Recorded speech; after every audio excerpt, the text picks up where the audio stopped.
talk about a lot of shit, but I kind of really start talking about Static Age about 25 minutes in. You can listen to me banter, but I'm just telling you, I really start talking about it 25 minutes in. Today is November 2nd, 2019. It's technically tonight. I'm going to be doing Misfits, Static Age. I've tried doing this intro a couple times, and I don't want to keep fucking it up. Okay. Honestly, all the shit is written by Glenn Danzig. If you care enough to find out who was associated with the band at that time, Wikipedia it. If you want to find out when this album came out, Wikipedia it. Or Google it. I don't give a fuck. Yahoo it. I don't give a flying fuck. I'm not here to give you facts. I'm here to give you my opinion. And some people don't want that, which is fine. But maybe you'd like to hear someone talk about the Misfits, Static Age, for about an hour. Because that's how long I try to go for. On average. If not, it's more than an hour and a half. Sometimes it's 2 hours. I've done ridiculously stupid long ones to the point where it's like, why the fuck would I even want to listen to this? So, I understand. There's too much content out there. But I'm still going to put my shit out there. Because one day, maybe someone will listen. Anyway. Because, I mean, like, we got the Misfits, for example.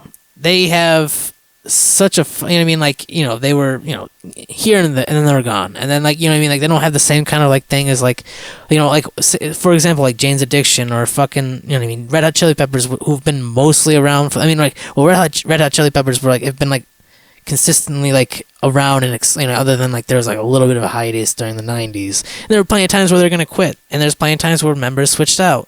Let's pick out a fucking band, like, you know, what about the Rolling Stones, for example? They're still fucking around. I don't know if they ever fucking quit.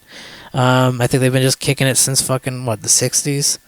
I'm not 100% familiar with Rolling Stones. I know, you know, fucking Painted Black and shit. You know, I know some of the singles. They're not my particular band. I'm more of a Beatles guy. And I'm not even much of a Beatles guy either. I mean, if I could be honest, I mean, George Harrison is my fucking... I think he's the coolest one out of all of them. I think Ringo's second out of coolness. I mean, and then after that, would have had to be maybe probably Paul. Well, I might tie Paul with Ringo, but John Lennon, I don't know, man. Like,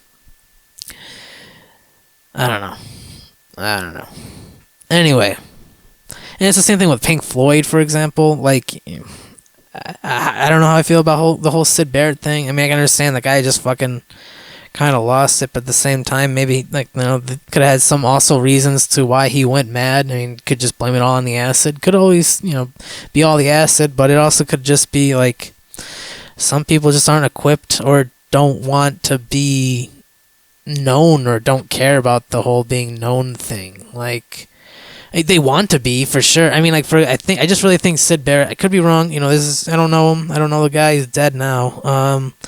But I just think that he just wanted to make some psychedelic freeform rock music, which had, like, blues influence and, you know, even, I would say, you know, once again, like, jazz, blues. But, like, you know, and they wanted to kind of, Pink Floyd, I can't, I'm not going to fucking name off total members because it's just out of my fucking ass right here, but the other members kind of just wanted to make it more of a serious career because they saw something was there, they saw potential there, and they wanted to make it into a career, which, in a sense, you know, is it fair for Syd Barrett? You know, it's neither here nor there, I guess, you know what I mean? It's like one of those fucking, like, you know, you can either sit on the fucking fence, or you can fucking leave, or you can join us, and he sat on the fence for too long, and, you know, they fucking said fuck this, and that was that. Because I mean, I think he honestly, he wanted that, but I don't know. I think he wanted a different. I don't know what the fuck. I don't know what he fucking wanted. I don't know Syd Barrett. Fuck. Anyway, all I'm saying is, was gonna go to a stupid ass joke, but I'm glad I didn't. Just put your shit out there, and maybe people are gonna listen to it, and that's fucking it. And if you know how to market your shit, good. If you know how to promote your shit, good. If you know where to perform, good. Because I'll tell you right now, I don't know if it's a good idea to just perform anywhere. I don't know fucking anything. I've only performed, only so many fucking times. I'd like to perform more. I gotta get myself out there.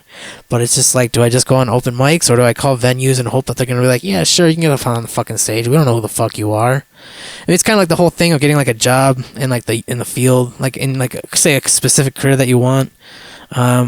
Say engineer or something like that. Sometimes they ask, well, have you ever been, do you have any experience as an engineer already, even though we know, well, they don't know this yet, but I don't know.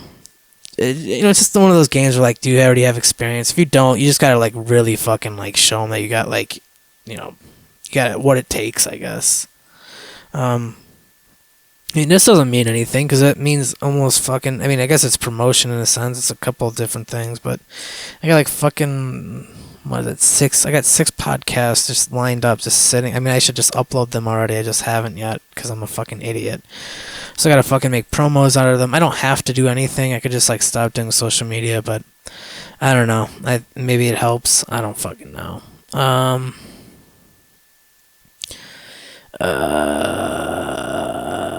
Probably helps, but I mean, it's a combination of things. I mean, like if you're publicly, present, and then like you run into people, or you already know people. I think if you bump into people and you impress them on like that alone, you know what I mean, that's probably a good vibe. I mean, not that I'm saying that like you couldn't just like know people, and I guess that's probably what like a lot of people like, I mean, like some of these like artists that just like make it to the top already, and like like they just came out of nowhere, like literally like we're putting out our album in like 6 months or something. You don't even like, I don't know, it's just one's gonna like label produce, and I don't have, honestly, I really don't have a problem with that. I mean, is it fair? Not necessarily, but life isn't fucking fair. That's the fucking point of life, man. It ain't fucking fair. It is not fair, and all you're trying to do is in my opinion, if I want to be as nihilistic as possible, you're just playing the role of the human, the next step. And I mean, in my opinion, once again, I don't, I think it's just kind of like we've entered this era where we're not, we don't have to be doing what animals do. We just essentially claim the planet as our own. I mean, isn't there once again way more water than there is land? Anyway, I don't know. I don't know if that really means anything. I was just thinking about dolphins. I think sharks, honestly, there's something about sharks. They're just like real big dummies or something like that. I can't remember. Shark's gonna fucking come out of the water and eat me. Come and get me, motherfuckers. Yo. That's where we gotta go with fucking comedy. You gotta start making fun of fucking things that won't take offense to you, and if they did, I mean, they gotta come to you. And I think you can make fun of sharks. I think that's okay. Maybe it's not. It's animal cruelty. And just like, I said this before, but like, what if animals got sentient life like us? Like, and it's not like there aren't some that kind of have it, but like, what I mean? Like really, like they were like integrate within society with us. Somehow we were able to, or somehow either they fucking got to this point or we got them to this point, whatever. Or a fucking, third option or fourth option, like fucking aliens or some shit. Got it, fucking started the ball rolling. There's that theory that like aliens came and they fucking like zapped us. And it's just, once again, it's just like, but, I mean, I don't know, man. It just reminds me of that Marvel Zombies paradox thing. Like, it doesn't begin because it never ended. Or it never ended because it never began. Excuse me. I don't know where the fuck I'm going with that. I'm just jumping all over the fucking place, man. I totally just lost myself again. I'm gonna pause for a second so I can remember what I just said. Um, yeah. So animals, one way or another, they get sentient life and are able to, integrate within society. They get jobs too or whatever, which makes things way harder for us probably. Um, in terms of like society, I guess. And I guess I don't know, would that really fuck up the earth even more? I don't know. Probably. Maybe not. But some of them like, and before, we were able to talk. I'm speaking for the animals right now anyway. Before we were able to talk, and fucking live with you guys. You ate us. Like say a dog, for example, it's like you fucking ate us, or cats, you fucking ate us. Or I mean, I guess not too many people eat dogs and cats. Just I'm not really trying to be fucking offensive here. I'm just trying to fucking horses or fucking. I know that's something else that not too many people eat. Fuck.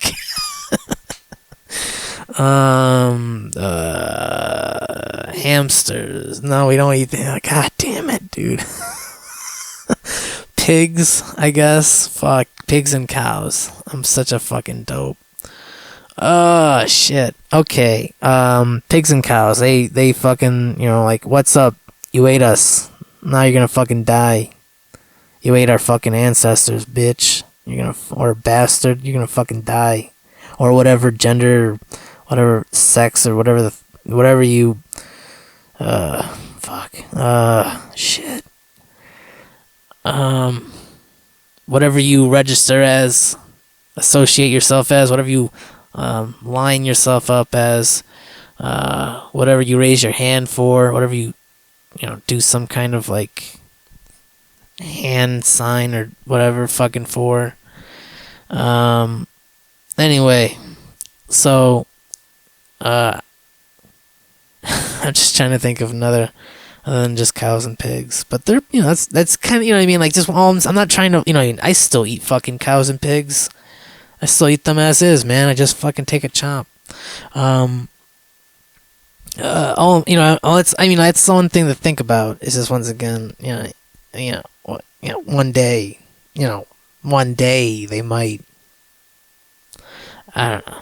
Anyway, and there's something else I was talking about before the animals, so I'm gonna stop it again so I can tie up loose ends. Let's tie it down. That's all I'm about today and tomorrow. The other thing that I think I was getting at was life isn't fair, and some people have advantages and some people don't.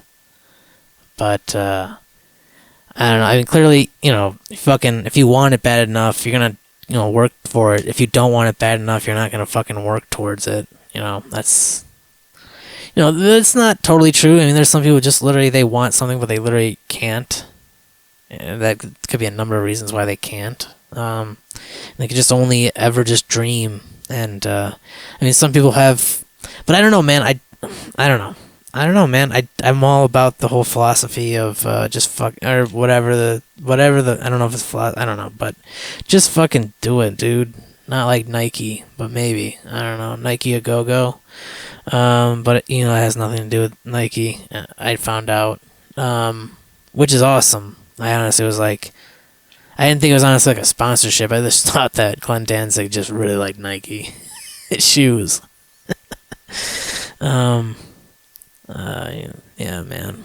I can just imagine Nike. I can just imagine Glenn in some Nike shoes while he's on fucking the stage. I think that'd be fucking hilarious. I don't know why. I just imagine like probably wearing boots or something. Just yeah. I don't know. I don't know if the Misfits, if they were like, the thing is, though, clearly, you know what I mean.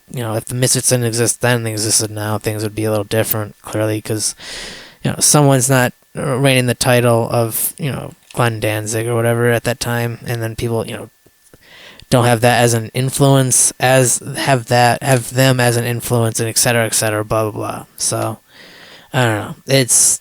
I don't want to fucking get into the logic of it. So I think the Misfits would probably do a little better today, maybe in some terms, but on other terms, I don't know. I don't know where I'm getting at, man. Just why the Misfits had to go through so many incarnations. They had to, fucking people were getting kicked out. People fucking were leaving. Shit was not going to plan. Once again, a first album was shelved and fucking, wasn't released until, what is it? So 96 or 95 is when they say it came out, but like 90 or 78 is when it was made. So what is that? Just 18 years or so? 17, 18 years.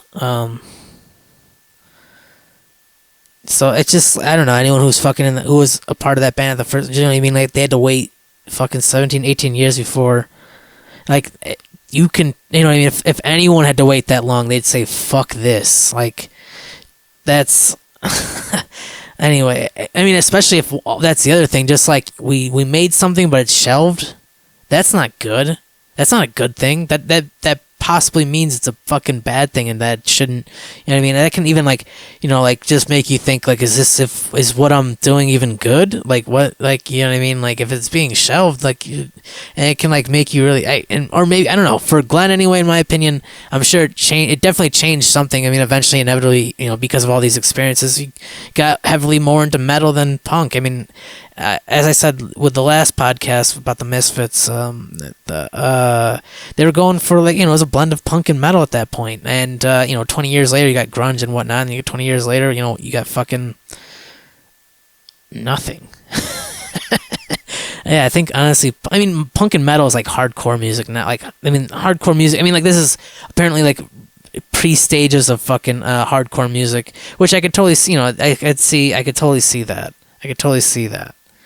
But I honestly am not. I mean, I don't like hardcore music really, pretty much. I mean, really at all. Like, just not my fucking jam. As I said before, I mean, to each their own. I mean, but if you're asking why I don't like it, I just think it's just more aggressive, just and a little bit more stupid or boneheaded. In my opinion. How I feel with, like, pop punk, for example, it just literally took out all the fucking things that make it punk, and all you kept was the fucking, I don't know, just the attitude, I guess, but then you made it popular. You incorporated all the pop elements into punk, and punk, punk technically on itself is just like a fucking, kind of like, would it be an oxymoron? Is that the fucking phrase where, like, literally it's just, like, supposed to mean one thing, but, like, literally, I mean, like, for example, like Sex Pistols, it was just a fucking, like, clothing design movement just to make some money. I mean, I think that was, I believe, I could be wrong. I mean, I think the Sex Pistols are pretty cool. I mean, I don't know everything about Sex Pistols. I know they released way more than, just fucking, never mind the bollocks, or bollock. Never mind the bollocks. Never mind the bollocks. Never mind the bollocks. Never mind the bollocks. Never mind the bollocks. Never mind the bollocks. Never mind the bollocks. Sorry, I'm just trying to say bollocks. It's just one word I don't say too much. I know gutted is another phrase. Anyway.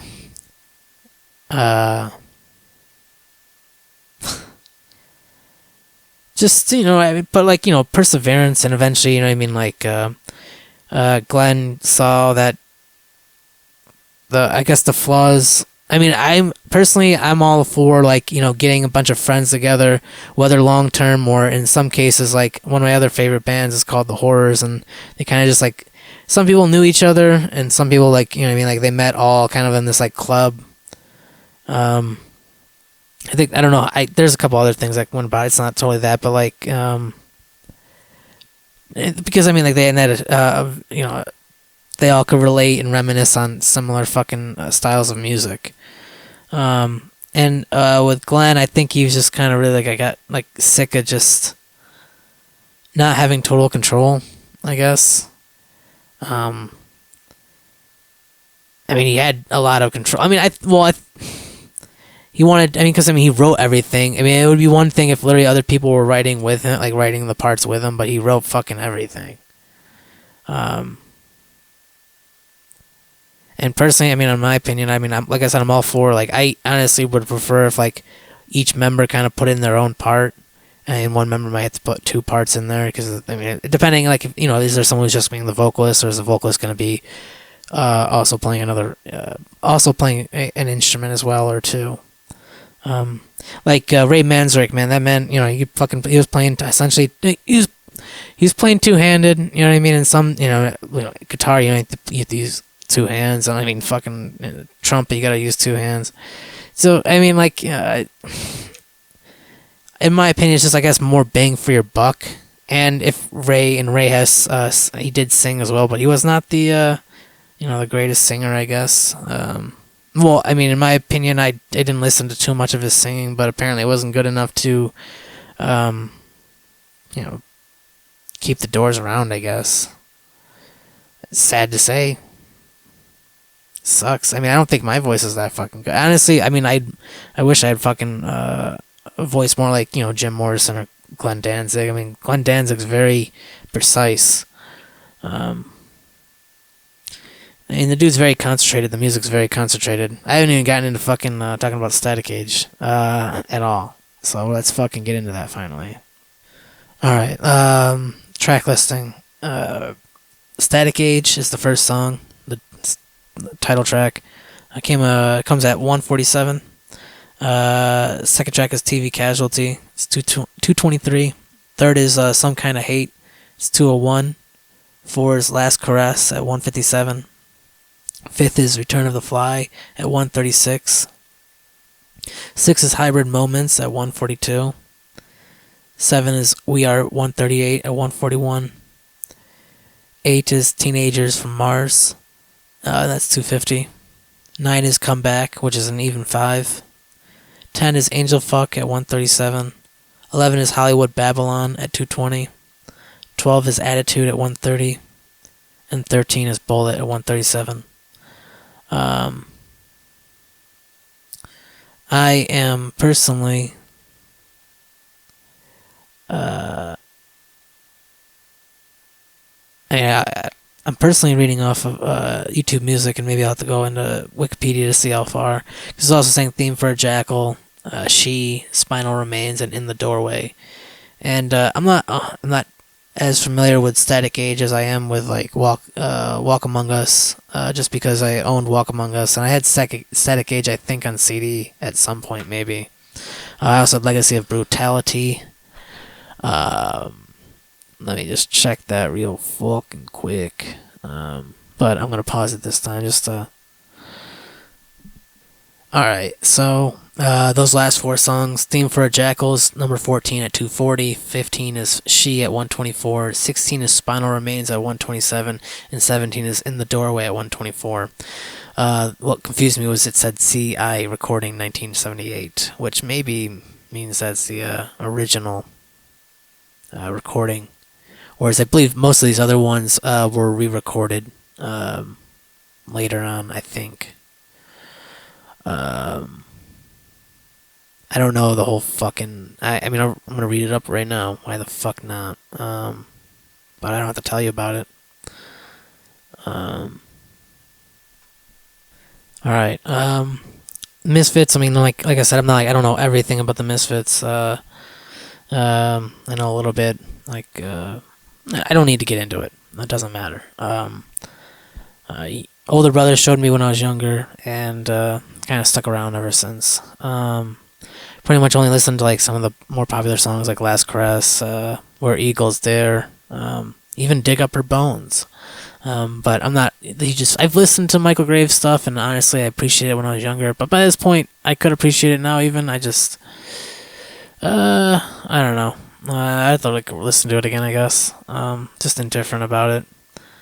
Because, I mean, I'm definitely a Glenn Danzig fan, I guess. I'm definitely influenced by him. But, I know that I clearly, no one's fucking perfect. I'm not perfect. We're all fucking flawed. Some people are assholes. I'm an asshole. And I don't know Glenn Danzig, but definitely comes off as an asshole. But really fucking cool guy. And I don't know, I always just said I'm not really a cool person, I'm just a cold fucking person. And I think Glenn Danzig's a cold fucking person. So, and I don't think that's just like literally just because, there's, it could always be one way, it could always be another way, I guess. I don't think he's really as cold maybe now than as he used to be. I mean, I don't know, maybe he still is. I'm sure some things just fucking, you just learn not to do certain things ever again, I guess. Anyway, I don't want to fucking keep talking about bullshit. Alright. Starting off, we got Static Age. Like I said, it's the title track. This song, for me, I didn't really care too much when I first listened to it, but since this song sometimes will play in my head, specifically when Glenn's screaming or shouting static. I mean, honestly, thinking about it, I would say this is definitely like 50s rock and roll, but a little bit faster. Or even like, it's not that sludgy, I guess, as when, like, when he turns into Danzig, or when he, changes projects over, I guess. I'm talking about Danzig specifically, Glenn. I would say it's definitely not as fast as so far. This track, anyway, is not as fast as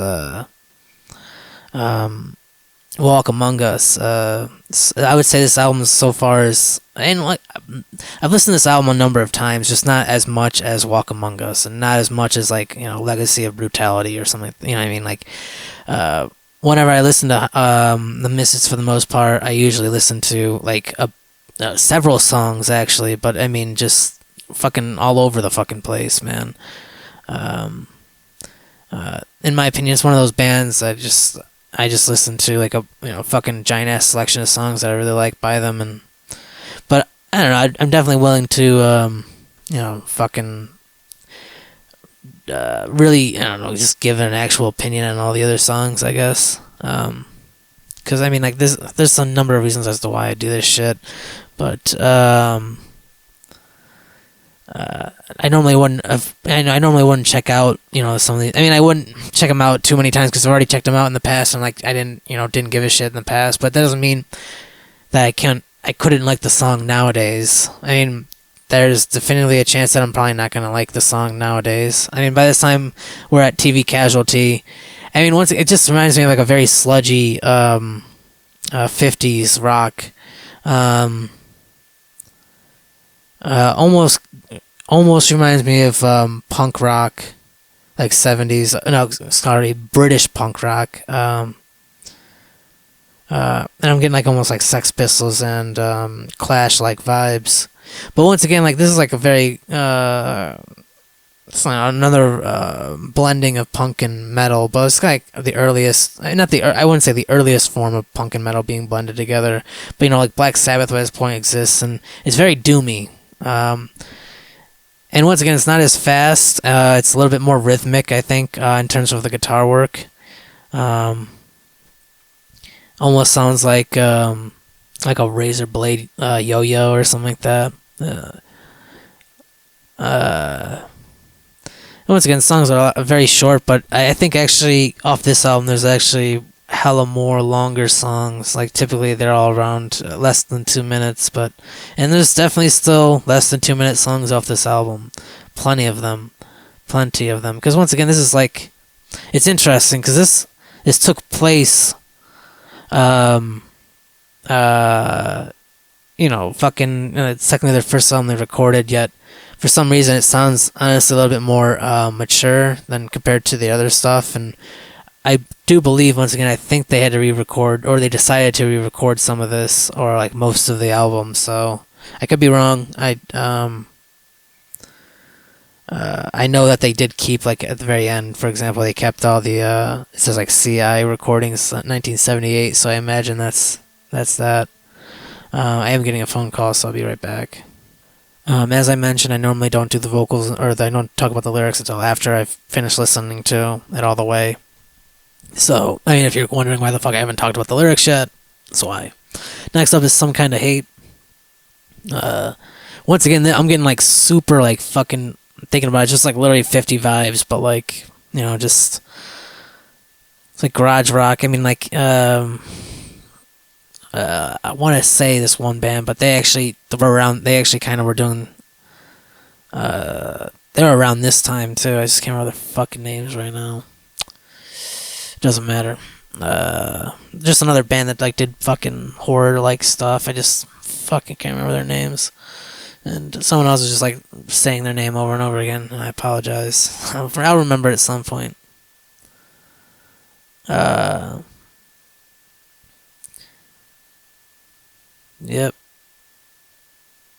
I mean, I really don't know what to. I mean, literally, I always say this with most albums I listen to. The album's pretty consistent. I just, there isn't really too much change ups, especially with, and I mean, there are change ups, you know what I mean, in some of these songs, but like in this case, it's like it's very, like I said, 50s, but like a lot more grimier, sludgier. I don't want to say grungier. I mean, technically it is in a sense, but I don't want to go there. Next up is Last Caress. I mean, this is fucking clearly it's a solid ass track. Once again, I'm totally now seeing the whole 50s vibe to it now. I didn't even fucking like really even put two and two together. I just always thought it was just like horror punk, but it's definitely, I can definitely see that. And, oh man. I mean, I'm probably gonna smoke to this real quick. I mean, you either like. I mean, it's pretty polarizing in my opinion. It's like you either fucking really like this or you fucking really don't. And there's like, say for example, I'll say the Clash's first album, for example. I'm not exactly even like the hugest. Last time I checked, it just sounds like pretty stereotypical punk rock. And this definitely has like pretty stereotypical punk rock, like what I mean, like everyone's fucking like trying to like just going for this sound, but with the Clash, I mean later on in my opinion, rather than the beginning, it kind of seemed like they were kind of still figuring themselves out. They had an identity, but like they wanted to find a deeper meaning in their identity. And I mean I feel like that's I think Glenn Danzig and the Misfits were kind of more or less doing that. Alright, I stopped it for just a second. I'm on Return of the Fly, but I've stopped it just for a second, just because I want to talk about some things. Like, once again, this seems like almost like, Misfits or Glenn was still trying to figure himself out, especially for this album. Like I said, it's the first fucking album they recorded, hypothetically. Not even hypothetically. Technically, I mean, I don't want to get into the details. But in comparison to, like, say, once again, like, Walk Among Us, so technically, would Earth AD / Die Die My Darling, would that be considered technically the fourth album, or is that 12 Hits from Hell? I can't remember. I was just looking up this information just yesterday. Anyway, but I mean, I feel like they kind of like really figured themselves out a little bit more by fucking Walk Among Us, and from what I read, like Earth AD / Die Die My Darling, that was kind of more along the lines of like this transitional period from the Misfits into Sam Hain / Danzig era, for Danzig personally. And he ended up going really into fucking metal for a while. He still kind of is. Metal and blues, I would say. Very doomy. But anyway, getting back into it, Return of the Fly, very different opening in my opinion. Technically one step. I don't even like. They're still on the same path in my opinion. Sometimes I say a band will turn left or take a step to the left or take a step to the right, a sidestep if you want to call it. But yeah, this is for sure like the Cramps. That's who I'm thinking of. The fucking Cramps. Okay. It reminds me very. I mean, clearly, you know what I mean. Like they're in like the same kind of genre of sorts. It's horror punk, garage punk. Yeah. Like there's it. This could be. I think more like it's like once again you still got that, like I said, like 50s garage rock kind of vibes to it, but it seems like there's almost like something missing to it. And I'm not trying to like, I guess, the guitar work's a little bit quieter than the bass work. Like this is like in my opinion, like if they were to like add more production to this band, would it honestly like take away from this band? Because I mean, like it's very quiet, but it's very, if you listen closely, I mean you can completely dig it, and like I mean you can turn up the volume, you know what I mean. But I mean definitely it sounds a little bit more quieter than like most other bands around this time, and clearly it's all production level and shit like that, but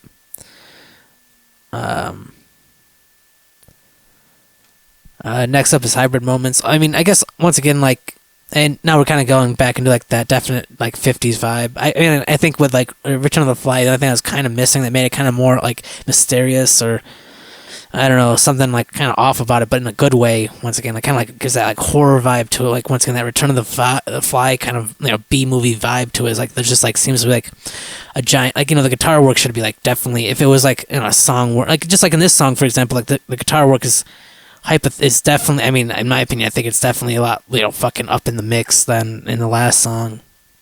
It's a good thing I'm fucking like figuring these things out, because it's just I'm always like, I'm just always, if you don't know the details, if you're not paying too much attention, then you're just gonna see every song kind of meshed in as, I mean, and once again, these are all pretty consistent songs, but I mean, just from this song into the before and Return of the Fly,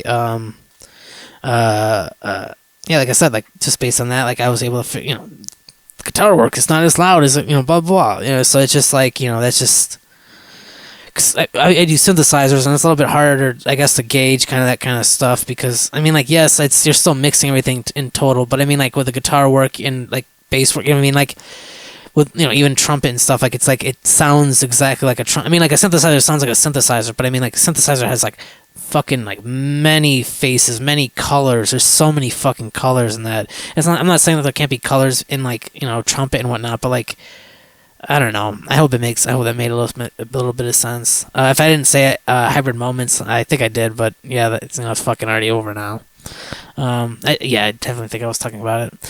We are 138. I think that's all he keeps on shouting is we are 138, which I think is the zip code for Lodi, New Jersey. I think. I could be wrong, but I don't think it actually is the zip code. I don't remember what the fuck it is. But this is kind of like with a lot of like Walk Among Us. There was a lot of like punk anthems, almost like chants, or like pirate, like fucking, like I said, pirate chants or pirate songs, or I don't know how to pirate. I don't know, just fucking. And this is like one of those kind of songs that definitely reminds me very much so of like Walk Among Us. But once again, this came out before Walk Among Us, so what I mean. Like it really just showed like certain directions that Glenn wanted to go in, and he ended up walking more down this path and finding more songs similar to this. I guess he does actually say other things other than just we are 138. Okay. See, I mean, this just shows how much I fucking pay attention to fucking shit, man. But I promise this is definitely a song I've listened to at least 10 times, I think. Which some people was like, that's fucking clearly not enough. And there's definitely some Misfits songs I've listened to like fucking hundreds of times.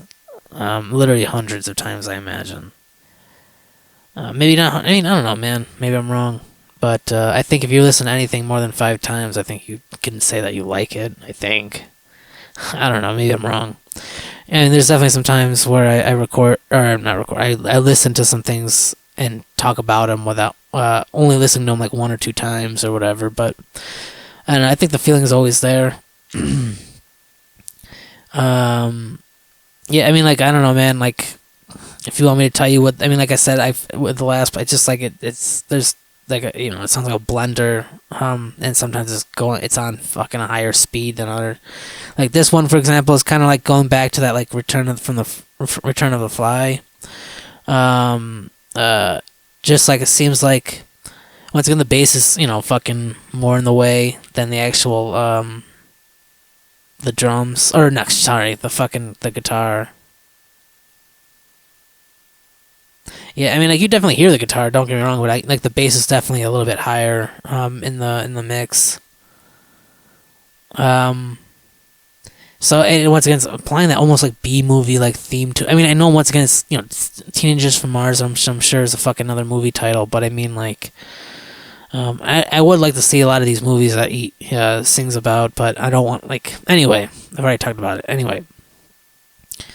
Um, but yeah, like this just seems like what I mean, like there'd be like another guitar work that could be applied on top of like there'd be if they had a fifth member, or if Glenn decided he wanted to work another instrument. But this one would be like one of those kind of maybe a I'm not exactly a call and response, but it wouldn't be as it wouldn't be always there if that makes sense.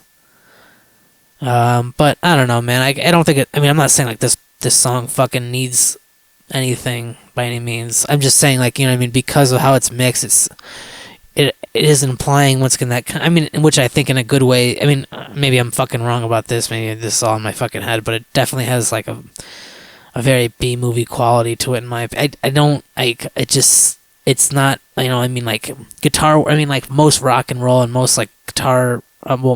Garage rock. Usually, I mean like I'm sure people can show me plenty of fucking examples of garage rock where the bass is fucking always is bumping it. But what I mean like in my opinion, just it's always been like the bass is just happen. You can barely hear the bass. The drums are there. I mean the guitars, all that kind of really matters, and then the obviously the vocals. Like the bass is just. I mean like in the case of like Sex Pistols for example. When they perform live.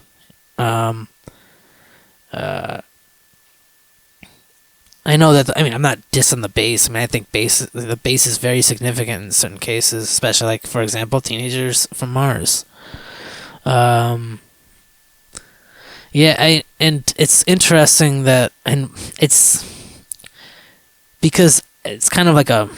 I mean, because clearly, metal is typically a lot longer, and punk's typically a lot shorter songs, and this album has, like, for example, the next song is Come Back, which is one of my favorite Misfits songs.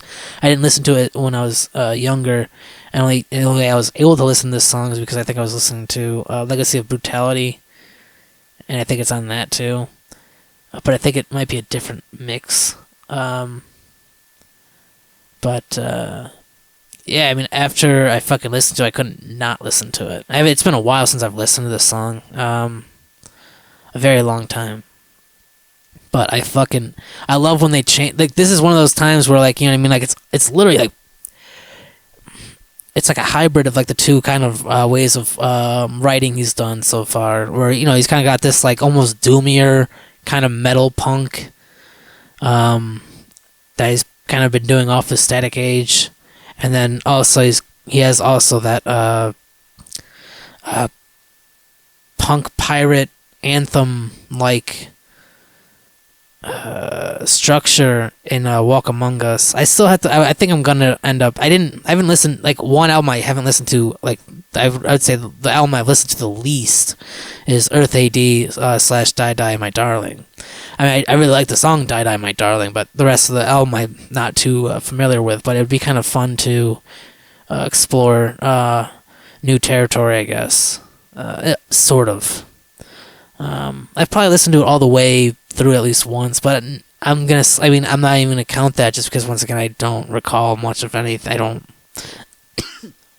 Yeah. Okay. So about like 151 minutes in or so, or 1 minute and 50 seconds in, is when they kind of changes up the song. And it's still kind of got that 50s vibe to it, but I don't know, man. It's just, and maybe I don't know. Maybe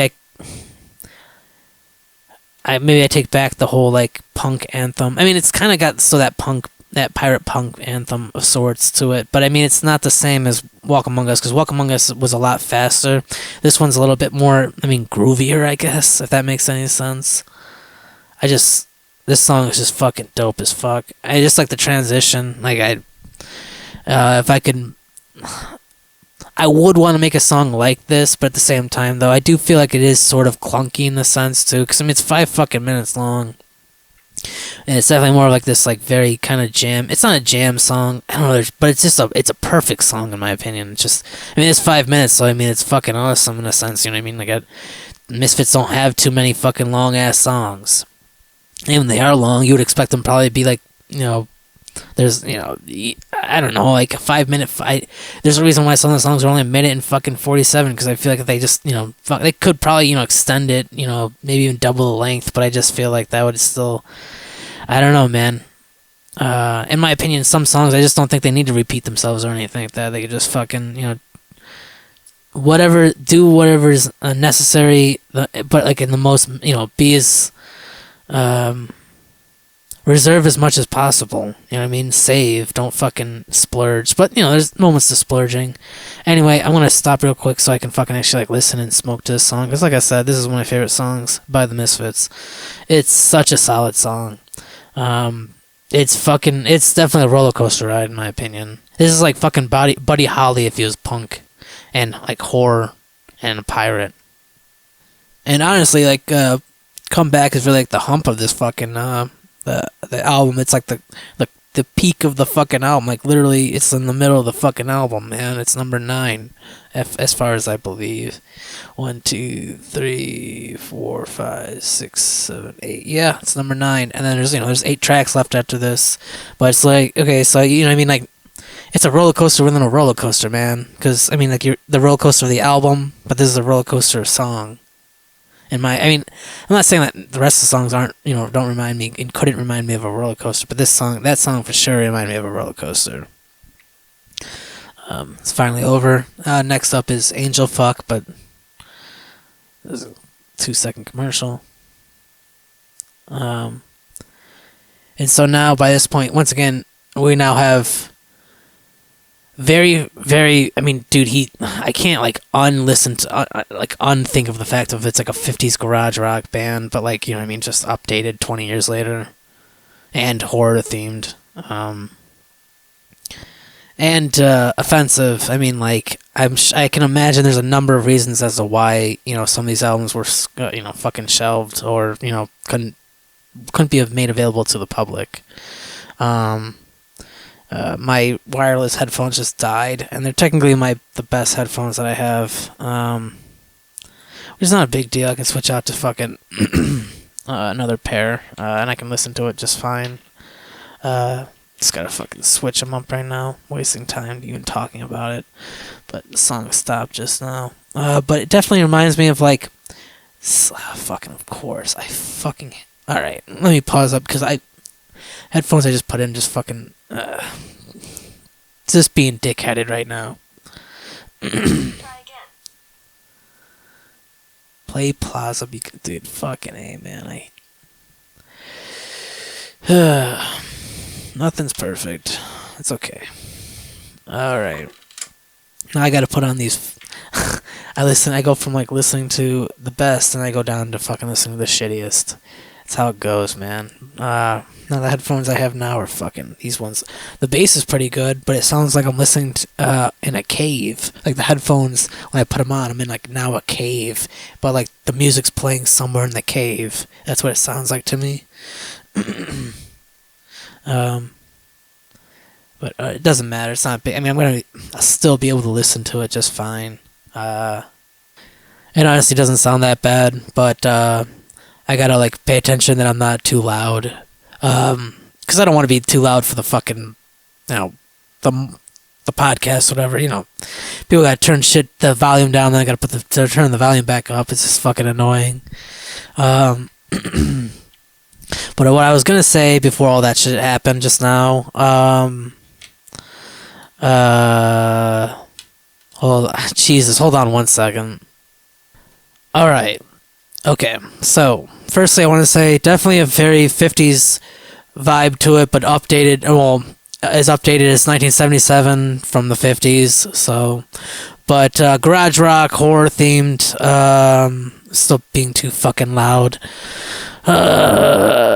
Okay, alright. But once again, you have a song called Angel Fuck, like, especially during this time, and it's, you need people like Glenn Danzig. You need people that are willing to have songs that are offensively titled, so that people are allowed to have offensively titled songs. Offensively titled songs. Sorry, I'm fucking... When I have fucking headphones in, it's like I'm deaf. Like, I can't... Like, I don't... I'm not totally hearing myself, which I don't, it's not exactly a bad thing, but um, next up is Hollywood Babylon, which now hold on, what the fuck, yo? Like, this audio is ass now.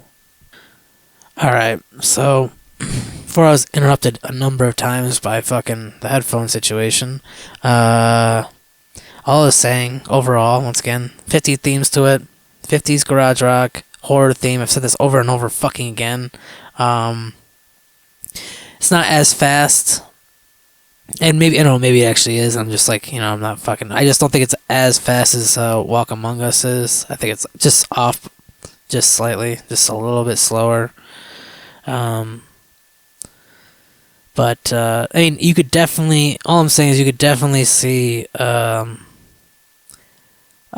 blueprints of the past, or even like a structure. You pulling bones from the ground and making a new body from it or whatever, like a Frankenstein of sort, or a Frankenstein's monster of sort. It's definitely. For this song in particular, I mean, out of all of them, I mean, like, there's definitely like that horror vibe, whatever, to it, the B movie vibe, whatever. But this one, I don't know why, for whatever reason, Hollywood Babylon. I feel like I didn't say that right. Sorry.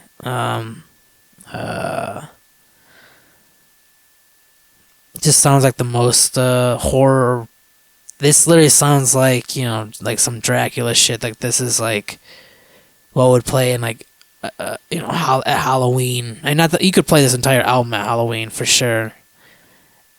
I don't know why, but for some reason that one out of all of them just reminded me. It just came off as the most horror. But I think maybe it had to do with the fact that I was listening to like maybe like a older version of it or something like that. Because now the quality's fine again. But I'm not like listening. I'm using YouTube Music. But I don't, I don't think it was a video. I think it's like whatever it's the actual digital song itself. Sorry. Anyway, next up is Attitude. I'm full of that shit. And I believe actually, this song is actually like bashing people with attitudes. Could be wrong. It could be sarcastic. I don't know. When we get to the fucking lyrics. As I always say, I normally just kind of like, the lyrics are just kind of like another melody or another instrument to me. I always say like I could, when I listen to like some bands that don't speak English, I'm not really too worried about that.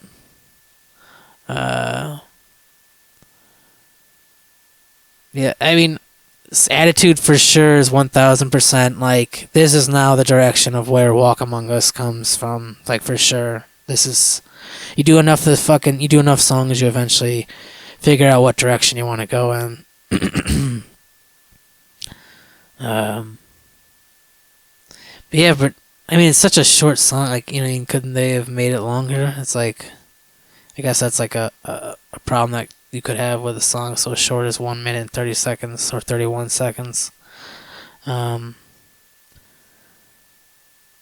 don't know, man. You could just re-listen to it.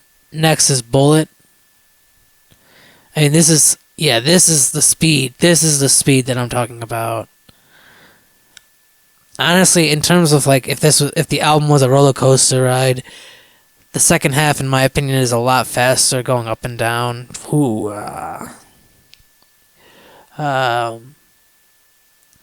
Damn, son. This sounds like shark rock right here. Like, I would not want to be in the fucking ocean. I don't want to be in an ocean at all. Man, honestly, man, ocean's way too big. And there's just, you don't know what the fuck's like swimming around. But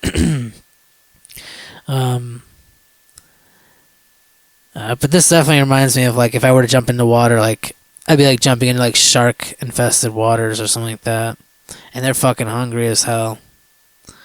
Yeah, this shit is. You ever had like really fucked up thoughts, man? Like, I'm sure you do. I do as well. And I had this one fucked up thought. It comes to mind. It's kind of really fucked up, but it reminds me of like it's a fucked up thing to say, and it's never happened before. And this, well, not saying it never happened before. Someone was, I guess, stupid enough to do this, but I was just like chilling, and all of a sudden the thought comes to mind, just like, it'd be fucked up if a baby or like a toddler or whatever were to just like dunk their hand into a fucking garbage disposal, and I'm just like, oh, what the fuck? And that's what that song that's like very vicious. That's what it just reminds me of. It's fucking, and some of these thought, some of the lyrics that I'm sure that are in this are fucking just as vicious as that. I mean, personally, I would never want a child to fucking do something like that. That is honestly a very horrifying fucking thought, a very horrifying image, and I kind of apologize for telling you that. But shit that comes in my mind, man, and I'm sure we all have fucked up things, but at least it just tells you, man, like, A, imagination goes wild, and B, not all your thoughts are right. You know what I mean? But does that mean that you're fucked up? I mean, maybe. I don't know, but I don't think so.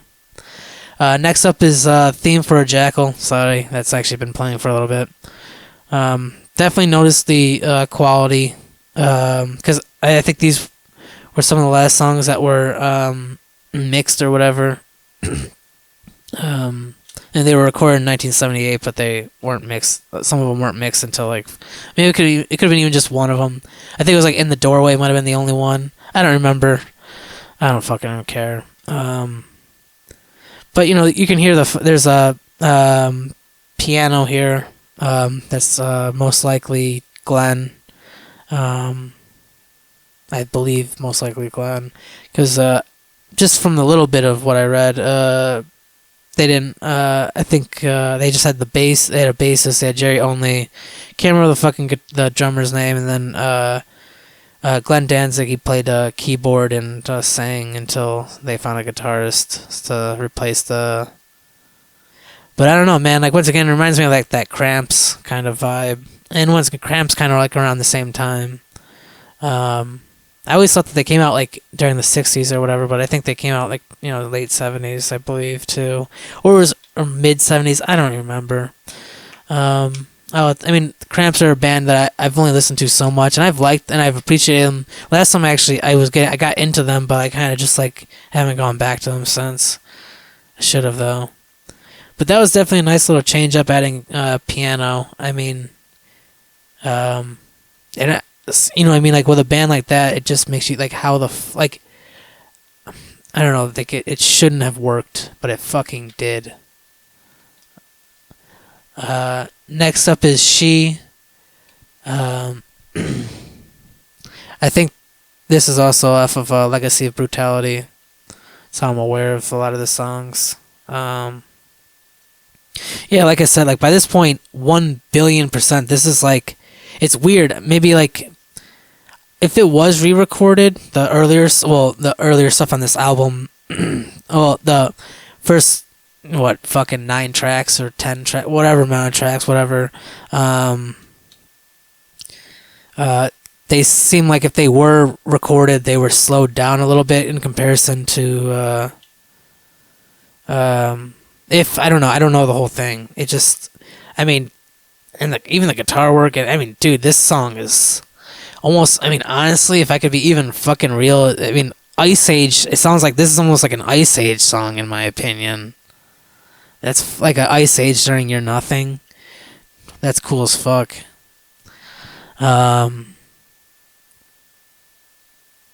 Yeah, but this is absolutely like Walk Among Us kind of stuff. Like, it's not, you know what I mean? Like, you could definitely feel that, like, garage rock 50s vibe to it, but, like, Glenn did something different there. He added a couple different ingredients. Maybe that's why he stands out, in my opinion, or the Misfits, anyway, stand out. Or this era of the Misfits, anyway. Because clearly when they reunited, it was just like, let's just fucking, like, they were, like, a cover band, like legally allowed to like pretty much like steal the same sound as the Misfits and get away with it. That's just my opinion. There are some good tracks, that they've made since, but I don't know. Anyway, Spinal Remains is next.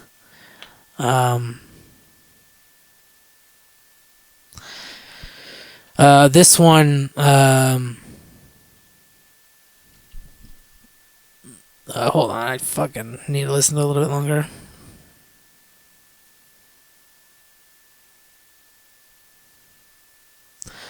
Um, I'm not really hearing too much bass, and I feel like that's like the only thing that's kind of missing. If I am hearing the bass, I'm mistaking it for like a second guitar, in which I know bass is another guitar, but um, it just sounds like this one guitar that's kind of just like, if anything, just applying almost like the shoegaze like atmospheric noise, and then there's another one that's clearly sounds it could be the bass, but it's just playing like um higher pitched notes.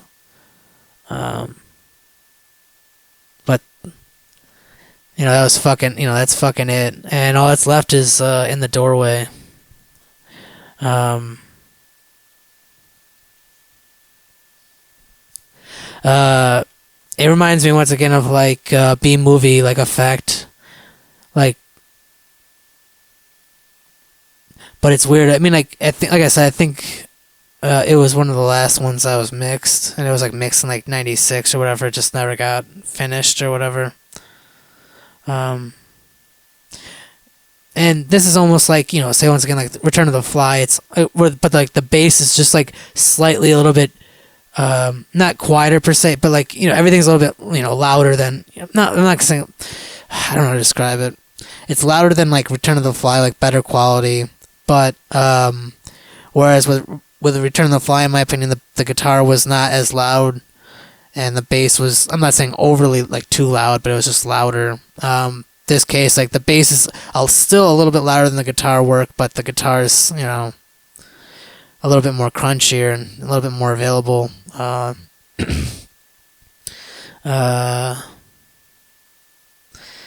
Yeah. Yeah. Fucking A, man. Yeah. I mean, is it my favorite Misfits song? And I just finished, it's over now, but not necessarily, but it's a pretty solid fucking album, and that song's, just a nice little closeout. Doesn't need to be on there, but I'm not saying it shouldn't not be on there. I'm not saying it shouldn't not. I'm saying it shouldn't not be on there. I'm saying it should be. Fuck. Okay. Alright, I want to wrap this shit up pretty quickly, even though there's fucking a lot of lyrics. I guess that's the only downfall to fucking having a fuck ton of lyrics, is I gotta go through all of it. But I'm gonna try to keep it as quick as possible. If you're looking for a meaning to a song, you could probably fucking Google that shit yourself, as I said, with finding facts. Um,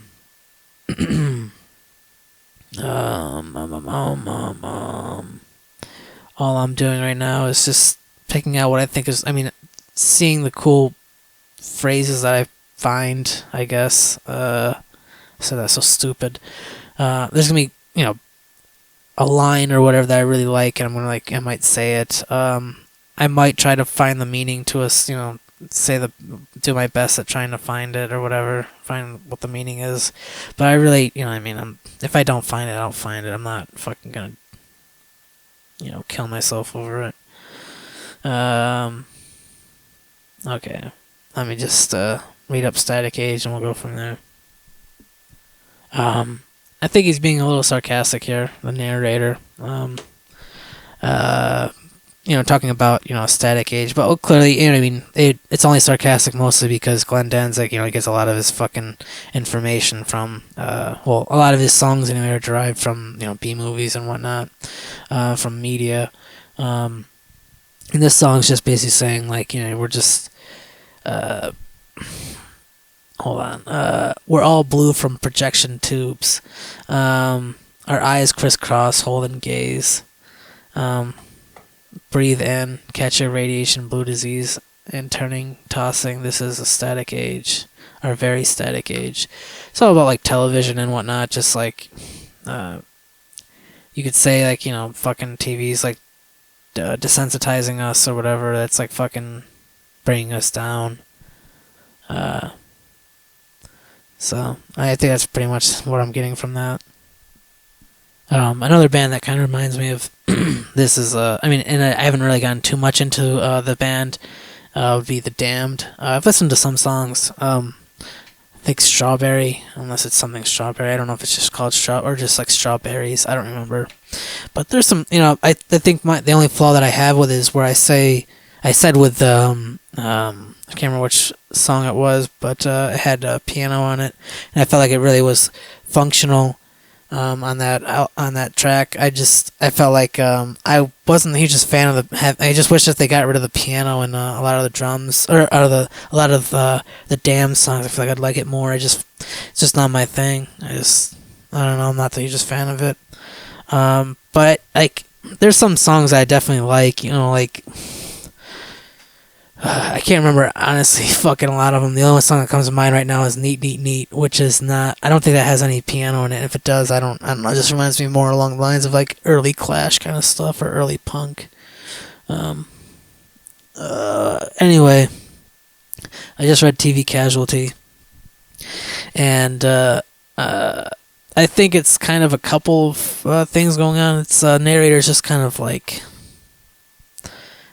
describing the place that they're living in, and I mean Christmas cards to which I never reply. So just like, this person's pretty antisocial. TV Casualty, we're all right, and I think this one's gonna go part 2 of sorts from the first song, Static Age. But we're all right. And it's just some guy criticizing, like wishing that they'd put Prince Namor on the tube, and just it's just kind of like just I think it's definitely like it's criticizing TV, but at the same time though it's like but we're all we're all involved in this situation because we all watch TV, but. I feel like I might be going too far. I mean, and I could click on the whole fucking thing and see exactly what I wish they'd put Prince Namor on the tube means specifically.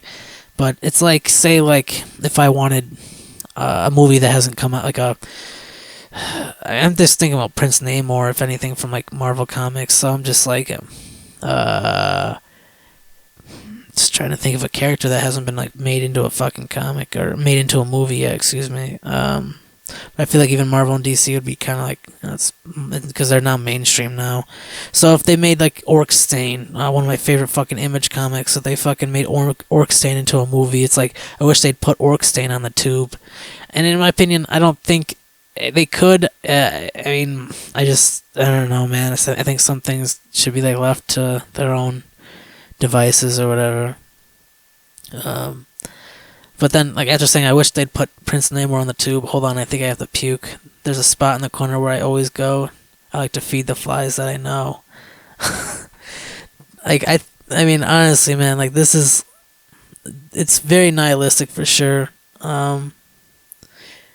Babies in prison, they call it a womb. 9-month sentence, no parole. Slivers of steel stuck in your lungs. Breathe deep. We need a donor for blood. I mean, like, once again, slivers of steel stuck in your lung. God damn, that's a fucked up fucking imagery thing, man. TV Casualty, we're all right. I think it's a couple of different things. I mean, because he's also saying the vapor rub is lying on on a table of filth. And there's like certain things, I mean, TV fucking is always like, there's a bunch of commercials and whatnot. Cadillacs grazing at your grave, Zenith's grazing at your grave, Sony's grazing at your grave, TV Casualty. Just like, yeah. So it's someone entirely consumed by the television. Yeah, that's what it said. I could read it more, but like that's, yeah. TV Casualty. I feel like I was getting around eventually. All I had to say is it's just someone getting consumed by television. That's all I gotta say. But yeah, that's pretty much fucking it, man. It kind of reminds me, some kind of hate kind of reminds me of The Doors, Jim Morrison lyrics, but like this seems also like And once again, if these are older lyrics, than say like "Walk Among Us," it's definitely like I don't feel like this is. And for all I know, once again, I could be wrong about this, but this definitely seems like earlier Glenn Danzig work, as for lyrics anyway. It's pretty. I mean, like there's some kind of love and there's some kind of hate. The maggots in the iron lung won't copulate. Hear the cats cry, little tortured babies in pain, cracked necks by subtle limbs. They don't hesitate.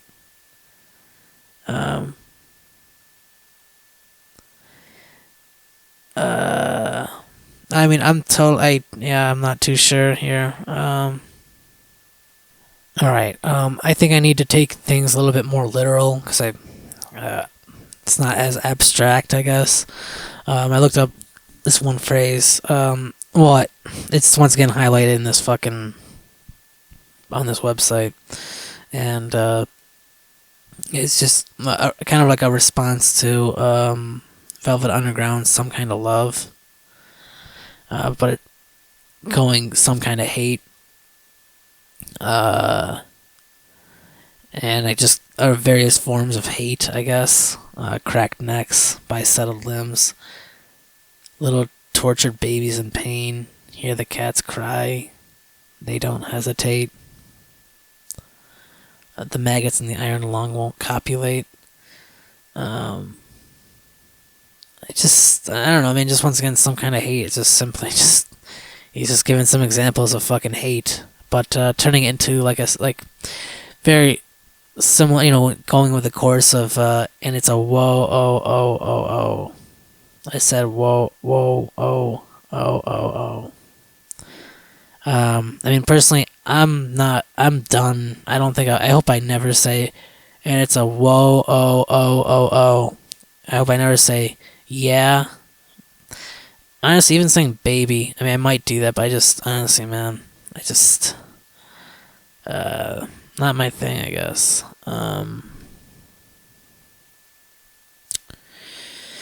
Yeah, I don't know, man. I think it's just simply, I mean, like, just talking about fucking some examples of hate, I guess. Yeah, I don't know. Once again, I'm not gonna lie. Honestly, I'm not the hugest fan of these lyrics. I think I get what he's trying to do now that I understand the whole fucking background, but yeah, just talking about some kind of hate, quite literally. And I imagine now I'm going to Last Caress. It's probably about, you guessed it, a caress that is the final one. One last caress with death. Some phrase. I mean, literally, fucking. Come, sweet death, one last caress. Sweet, lovely death, I am waiting for your breath. I mean, like, honestly, some of the lyrics, I mean, like, it doesn't matter much to me as long as she's spread. But even before, sorry, I fucking jumped. Well, I got something to say. I raped your mother today, and it doesn't matter much to me as long as she's spread. Honestly, like, that's, like, offensive as fuck, dude. Holy shit. I mean, it's completely super offensive fucking lyrics. I got something to say. I killed a baby today, and it doesn't matter much to me as long as it's dead. Dude, holy shit. That's like it's a dead baby joke in a song. And then, like, fucking. These are literally, he incorporated jokes into his song. That's dope as hell. Literally incorporated, dude. In my opinion, I feel like Last Caress does a better job of describing hate, more than some kind of hate. Honestly, could be just wrong, but it could just be me. But I mean, just once again, like, at some point changing it from "I killed a baby" to "I killed your baby today," and it's like, it doesn't matter much to me as long as it's dead. Just giving reasons as to why you should hate this person. Very destructive, very, very extremely destructive. For sure. And I mean, like, those lyrics alone kind of describe Glenn Danzig. Definitely is a fucking asshole if he wrote lyrics like that. But definitely makes me go, I mean, can I be just as big of an asshole as Glenn Danzig? Because I mean, like, honestly, as big of an asshole those lyrics were, they're killer jokes, honestly. they're pretty fucking uh, they're pretty fucking killer jokes. I mean, they're not totally original by this point. I mean, probably been used plenty of times, but I mean, it's just like your mother. But anyway, I'm never gonna probably do your mother jokes. That was the last your mother joke I hope I ever fucking just said. Anyway, dude, honestly, Return of the Fly, for example, the lyrics, I like, it makes me even go like, seriously, like these were the lyrics to Return of the Fly. I mean, literally, I mean, for the meaning of it, you guinea pig. Which, I mean, Return of the Fly is just simply scientists trying to, fucking fuck around with, like, genetics, animal genetics, using a fly, and then ends up, yeah, getting turned into part of a fly. It's like a fly man, or a man fly. Half man, half fly. But I mean, that's essentially the fucking the point or the joint of Return of the Fly, or that fucking I don't know if it's just Return of the Fly or if, the Fly. I don't remember. Doesn't matter. But literally, he just says, like, I think a couple of people's names, like Helen Delambry, Francis. I think it's Francis. Francois. Vincent Price. Return of the Fly with Vincent Price. Yeah, Return of the Fly. Literally. Return of the Fly, you guinea pig. Human hands and feet. Yeah, you guinea pig. Dude, like... And he just wanted to sing about Return of the Fly, but, like, just, in my opinion, just... He didn't have much to fucking say about it. I don't... I'm sorry, man. I mean, I don't know. That just...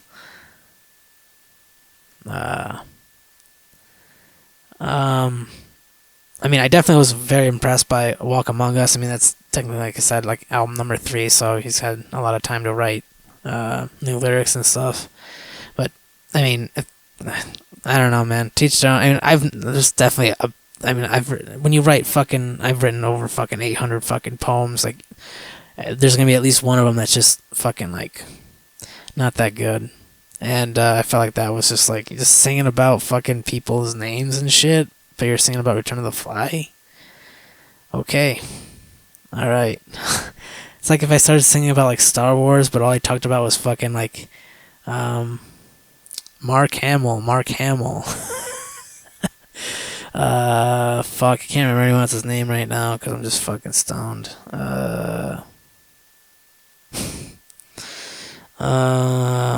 I can't even remember Princess Leia's name or fucking Han Solo's fucking character's name, or their actress and actor's name. Like, and these are names that are like fucking pretty fucking popular. Just can't remember right now, but you know what I mean. You get the fucking point. Yeah. Carrie Fisher is Princess Leia. I just can't remember. I still can't remember Han Solo's name. Fuck. He was also in Blade Runner. Fuck. I haven't seen Blade Runner, but, I'm aware of the movie. He's been in a number of movies. I just fucking... Fucking A, man. Harrison Ford. Jesus. Alright. Goddamn. Bet that disappointed some of you, but it's okay. I mean, it's not like I've never fucking heard of Harrison Ford before. I just fucking... Whoop. Forgot the fucking name. Sorry. Smoked too much weed. I mean, it's just... I mean, like I said, for like even like the Misfits, for example, I've read about the fucking Misfits before.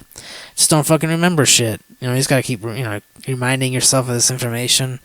How much of it's really that important? I don't know. Do I really need to know Harrison Ford? Not really.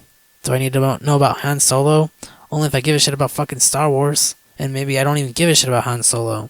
But personally, in my opinion, I think Han Solo is a pretty dope character. Harrison Ford... Anyway.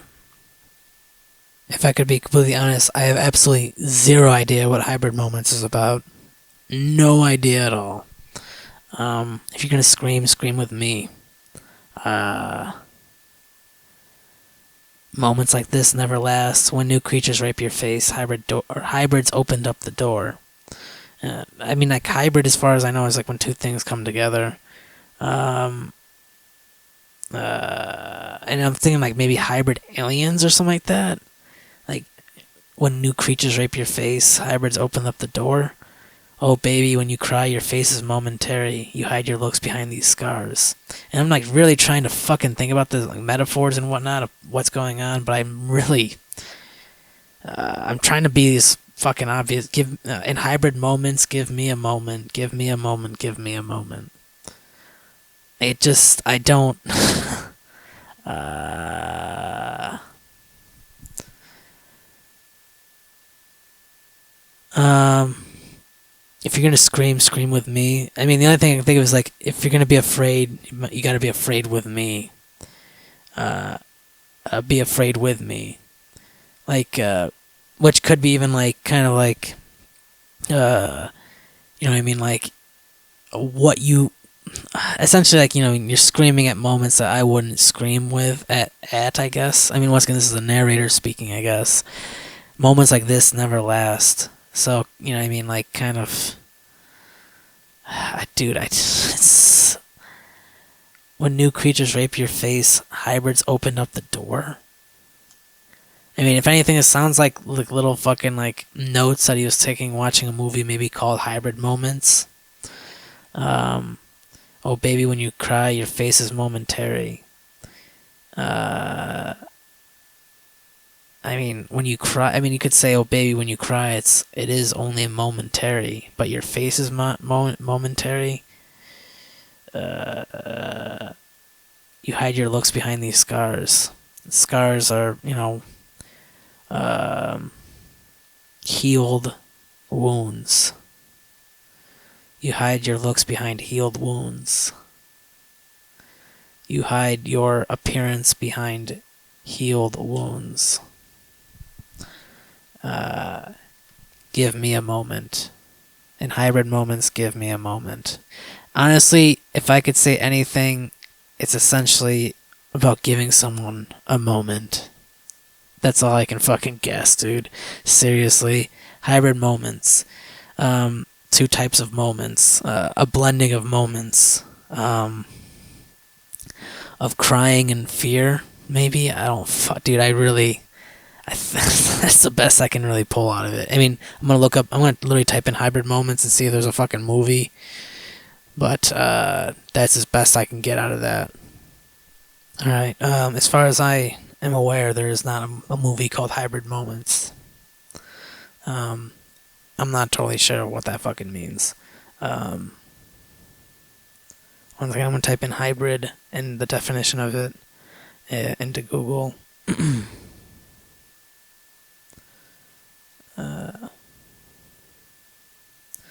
The offspring of two plants or animals of different species or varieties, such as a mule.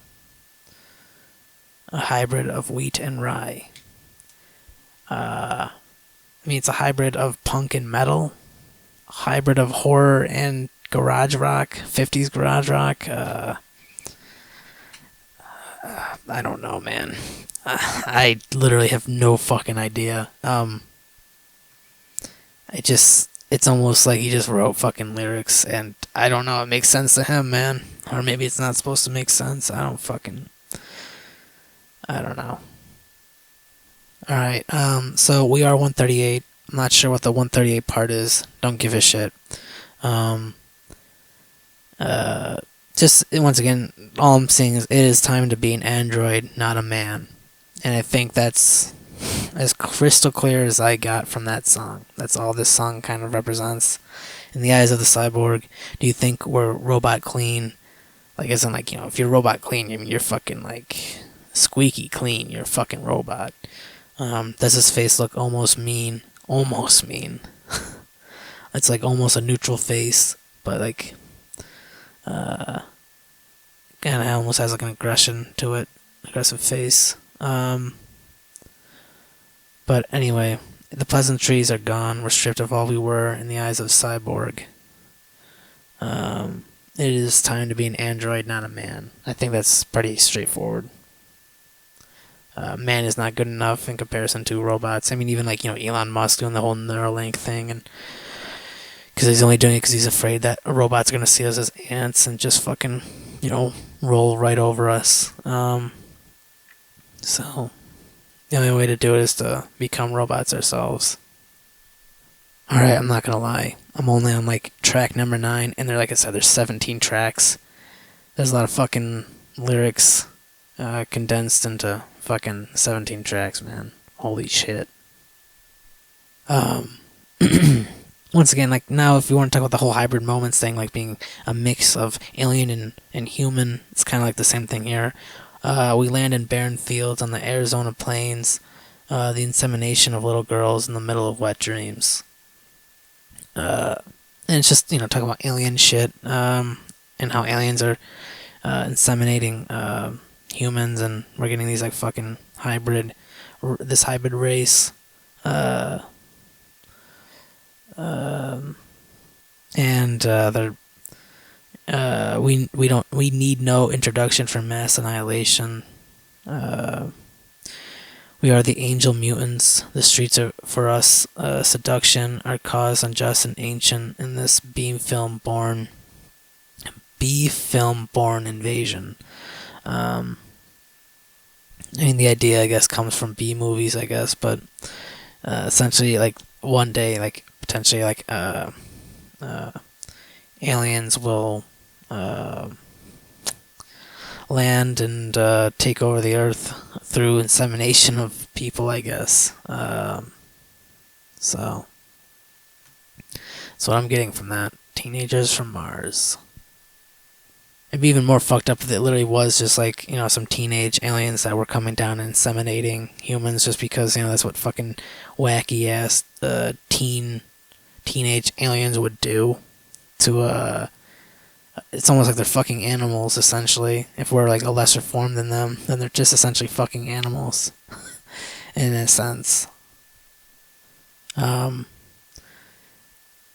Comeback could be about a little raven being literally about a bird, and he wants that bird to come back, but I don't think that's what, I think it's literally like a love song, and it's just like, fucking come back to me, please, essentially. In a sense, it's begging without begging, though it's a little begging. I mean, when you have a fucking title like Come Back. But it reminds me also of like The Cure's The Top. I mean, hey man, I fucking like Come Back, and I know that feeling all too well. Okay, so I was intrigued by potentially what Angel Fuck was about, but Angel Fuck, if I could guess, I mean, I was kind of right, but I mean, whoever the fuck answered it kind of like made it a little bit pretty obvious, but it just to me sounded like a very beautiful prostitute getting around with a lot of people. A couple of loose ends that I wasn't exactly picking up on. Was about like the narrator like really seemingly wants this little angel fuck, but is kind of angry that she's not interested in him in the same way that he is of her, and is willing to go around and just fuck other people.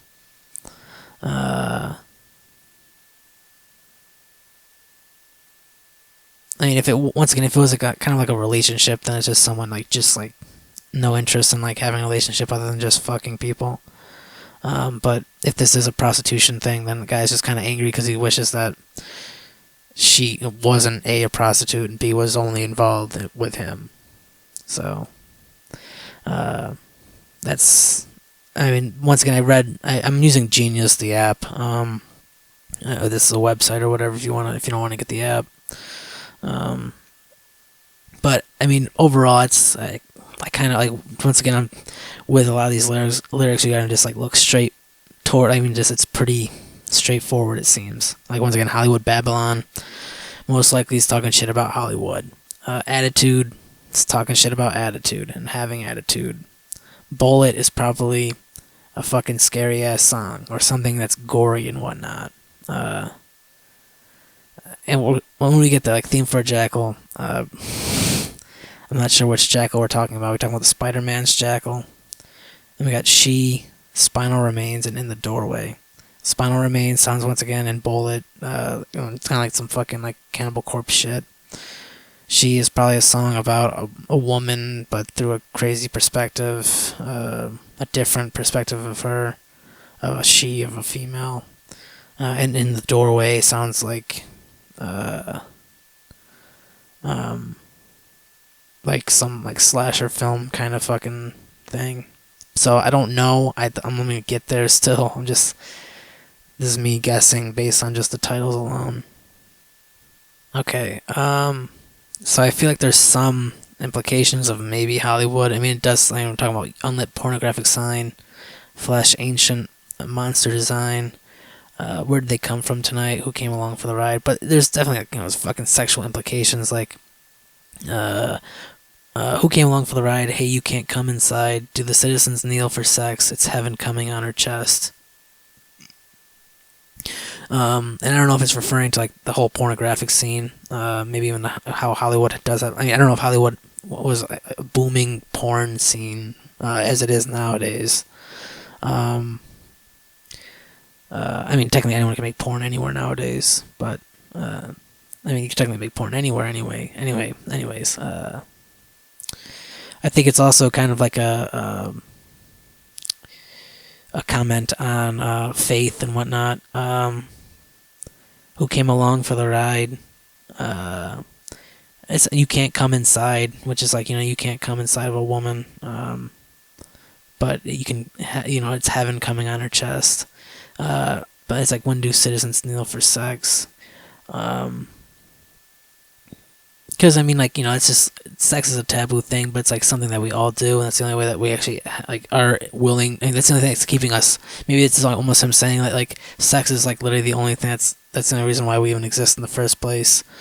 It's not because of a higher power or whatever. So he's criticizing religion, in my opinion, based on this. I could be wrong.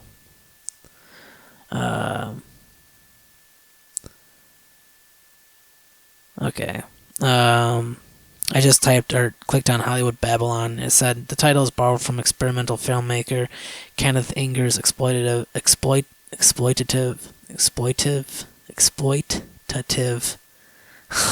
and libelous book about the history of Hollywood scandals in the early 20th century. It was released in 1965. Alright. So, a reference that I wouldn't have any clue about unless I fucking, knew about what it was based on. But, so, I mean, that's all I'm going to give on that. Anyway, moving on.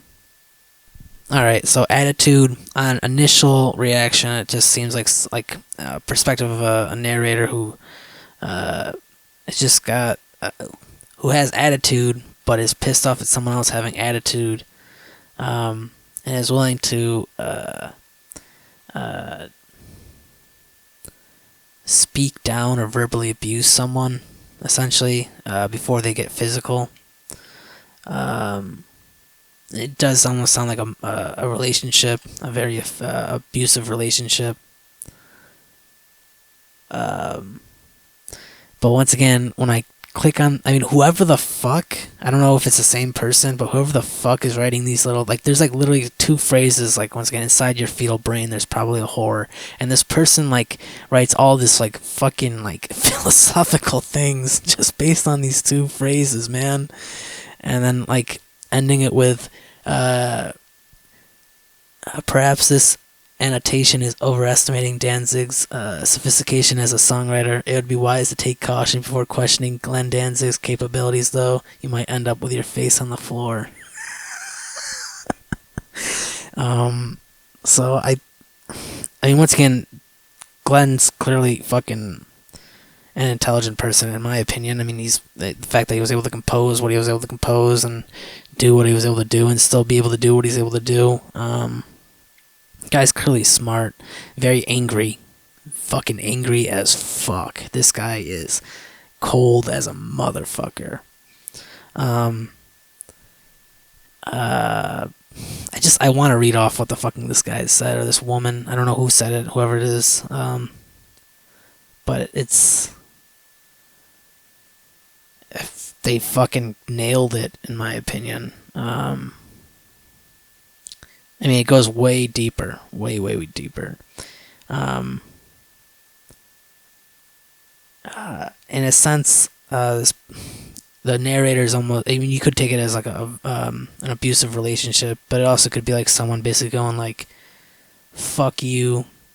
I mean, calling them. There's probably a whore inside your fetal brain. And once again, this is me fucking paraphrasing what the other person said. Like fetal is in like in fetus. It's underdeveloped. You're in like so basically there's probably a whore is in like someone who lacks control. If you don't shut your mouth, you're gonna feel the floor. So this could be like almost like a threat to anyone who's a hater per se.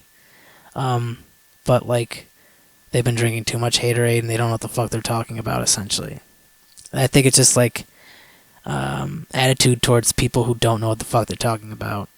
I'm one of those fucking people who doesn't know what the fuck they're talking about. Alright, so Bullet is fucking... First, it starts off talking about JFK being assassinated. Just talking about the scene. Being an asshole to talking about it. But then changing it up to... Jesus. Okay. It goes so sexual. So it's just like goes from death into sex. Dirt's gonna be your desert. My cum will be your life source. And the only way to get it is to suck or fuck, or be poor and devoid, and masturbate me. Masturbate me, then slurp it up from your palms, like a dry desert soaking up the rain, soaking up the sun.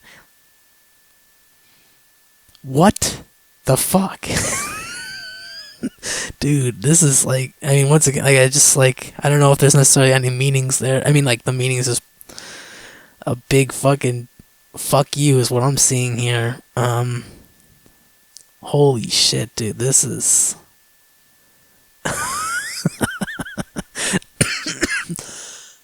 Alright, so I was looking into it a little bit more. Once again, just fucking... And this is stuff that you can look up yourself, so... But, also referring... I mean, I guess the second half's kind of like talking about how Jackie got fucked, I guess. Jackie's wife. Or Jackie's wife. Johnny's wife. JFK's wife. But, I mean, I'm too stupid to understand that.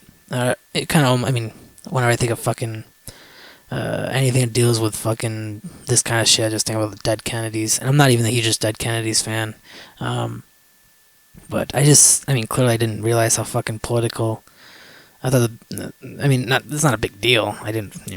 Clearly, you know, I mean, fucking gotta talk about some kind of politics probably. But yeah, I thought that was literally gonna just be, and it was gruesome. I mean, it's just literally just being as blatantly offensive as possible. But there was a point to it. No matter how, I mean, once again, I 1,000,000,000% understand as to why this album was not released in 1977. This is the punk shit, man. You know what I mean? I don't know what, I don't even get, like, just like, holy shit, man. Like, this is, and it's almost like fucking, you know, Velvet Underground, like, you know, they wrote about some dark ass shit, but like, Glenn Danzig, I mean, fucking writes about gore and murder and fucking death, and I mean, I don't know if I've seen any necessarily drug-related things so far. Maybe it's because Velvet Underground has it covered, so I was like, what's the fucking point? But, I mean, Theme for a Jackal starts off with Dry Drunk on a Corner, Wet Waste of a Girl, Theme for a Jackal. They play you your death song. You'd probably listen. Oh, shit. Alright. I mean, I don't know what the fuck. I mean, maybe Glenn Danzig, like, was just playing me, or just playing people. I don't know, but, like, the lyrics, some of them didn't seem like the strongest lyrics, but by this point now, like, they're just fucking, like, holy shit. Stand idly by as they rape your children like you do now. In fact, you showed them how. Whew. Jesus. Just criticizing adults like a motherfucker. Not just adults, but, like, you know, a certain level, a certain part of society. Anyway, let me just keep reading.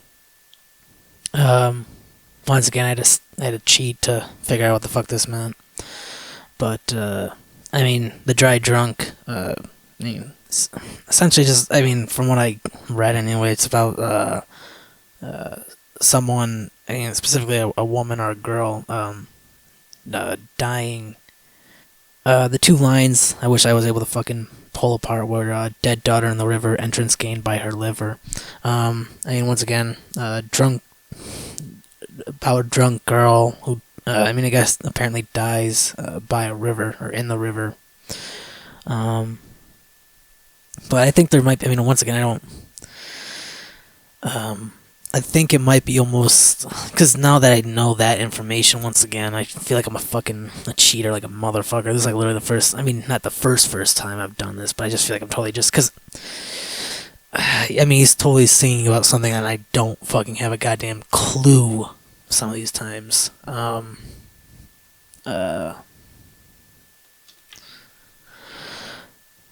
I mean, just like, once again, stand idly by as they rape your children like you do now. In fact, you showed them how. And I think it's like almost like even like a prequel to Mother once again, but instead of talking about the mother, in this case, it's talking about the father. Theme for a Jackal. Hold on. Spit, jackal, spit and choke on the lives you've taken. You can't shake 'em loose. All morsels gone, they're too small. Except from a source so tall, little sister, all of my love. So, I mean, I think it almost could be like, because, I mean, is it the girl's fault she's drunk, or is it the father's fault that, you know, I mean, she became a drunk, or, I don't know. I guess I'm just going to move the fuck on. This time, I guess I just had a really good guess, because I've already heard this story before, but when I read the lyrics, it kind of reminded me of, that one, girl who, gets kidnapped, but then, I forgot the fucking something syndrome, kidnapper syndrome. I don't even remember the fucking thing. Stockholm syndrome. But yeah, it reminded me of that. And looking upon it further, Patty Hearst is her name. But it references Hearst's participation in San Francisco bank robbery in 1974. And I mean, I don't know if you fucking, to me that it just seemed like I kind of knew what. So yeah, it's just talking about fucking that. She's good and she is bad. No one understands. She's got a rich daddy. She's her daddy's girl. So it's just, it might even be like kind of like, I mean, does she really have Stockholm syndrome, or is she just being a fucking bad bitch, essentially? But I was just talking about Stockholm syndrome, essentially, or just specifically that event. I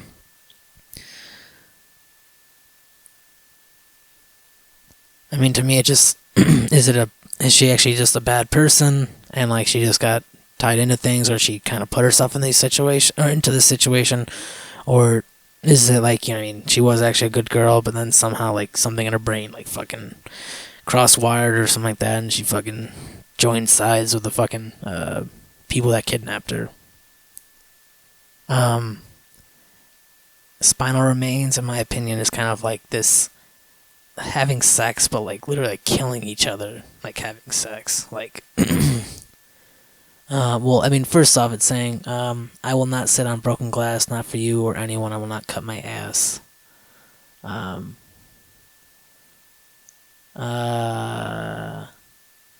on the floor, baby, whisper my name. Yeah, when you rip my back to shreds, I dig my boots into the soft remains of your spine. That just sounds so fucking disturbing. I want to savage, baby, your spinal remains.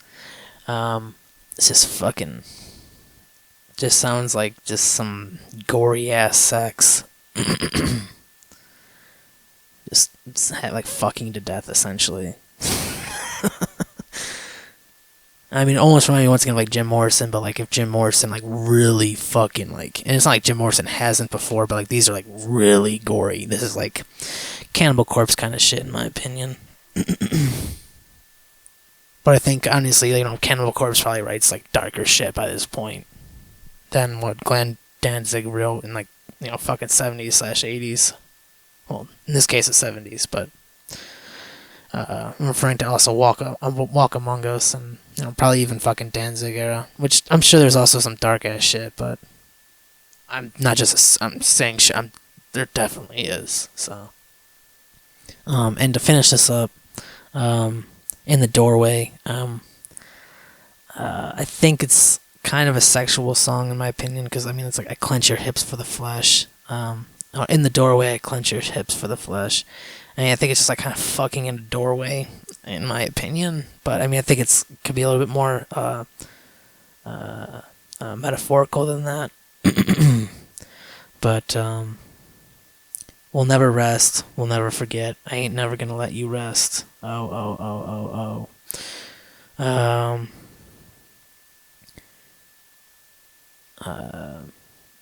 Like the doorway, as you hide, hear it then, will you let me in?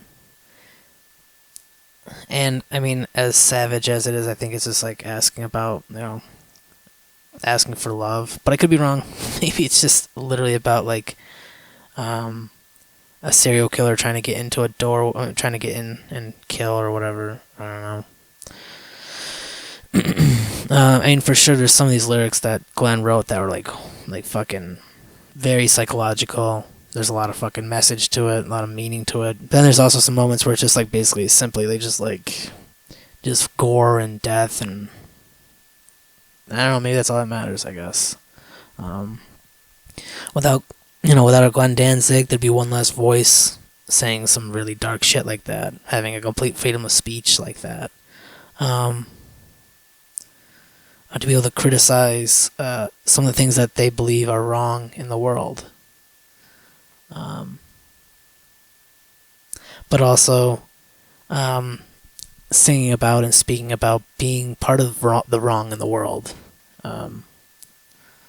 There's this, I don't know. I feel like I've talked too much now. But I think I'm still, I probably will end up doing Earth AD / Die Monster, or Die, My Darling, excuse me. I don't know how soon. I don't know if it'll be tomorrow or not. I'm not sure. The songs are pretty fucking short, and it's only 12 songs, so it's not as bad compared to like 17.